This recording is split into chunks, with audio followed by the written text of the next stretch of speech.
Feels like it's been about 6 months since we've had some news on my most anticipated movie of the year. You know what? We finally have some new information on Dune today. Not only new character posters, but a confirmation of a very specific release date. We're going to talk about all of those things. Thank you guys for joining me. If you like these Dune updates, let me know down below and drop your thumbs up. Okay, let's get into these brand new character posters.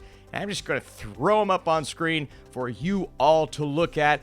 A new look at some of our characters. We've gotten to see most of them in that first trailer, but with new posters comes a fairly obvious sign that something is coming. Now, we know that there's an IMAX preview of Dune coming to very specific and select theaters all across the United States this week. Unfortunately, it's very far away from me, so I won't be able to see it, but I will tell you guys that I'm going to try my best to cover it in any way that I can. But I will say, I have a good feeling that some form of that footage, probably not the behind-the-scenes stuff, but just a trailer taken from that, will find its way online, maybe even later this week, if not early next week, just to give those IMAX viewers something to chew on without everyone else getting to see it. So expect some sort of footage coming over the next week and a half. Beyond that, looking at this banner very specifically, we see that not only is it coming to theaters on October 22nd, but Dune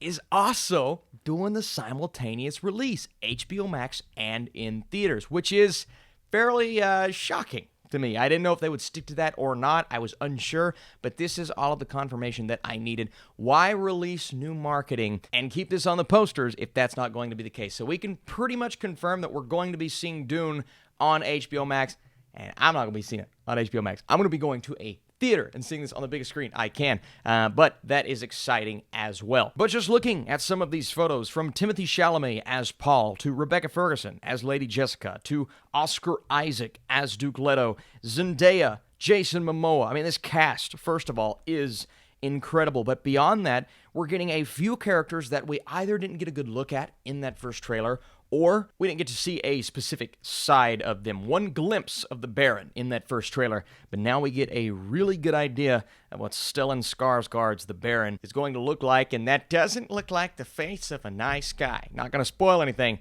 but let me tell you, there are so many layers and dimensions to this character that I'm excited for us to explore. You can get a pretty good idea about their mentality from these character posters. Now, I will say I did want a bit more than just pictures of faces with words on the faces. It seems like we get that often for movies like this, but it's just a piece of marketing building and leading up to something else. So definitely not all that upset. I do think these posters are getting me maybe even more excited than I was. It's just getting me back into the zone of being in love with this source material. I mean, just reading it and slowly trying to understand it leading up to the release of Dune is getting me super hyped, and then knowing that Denis Villeneuve is behind the camera, one of my favorite directors, well, my favorite director working right now, and this cast, which is what these character posters are highlighting. I can't get enough of it. I could look at this Dune stuff all day, but I need to know down below, are you guys excited for this movie? And do these posters get you excited? Also, will you be seeing it in theaters or on HBO Max opening weekend? All right, guys, thank you so much for watching. Appreciate you tuning in to this update. Stay tuned, another special video later today, and I'll see you later.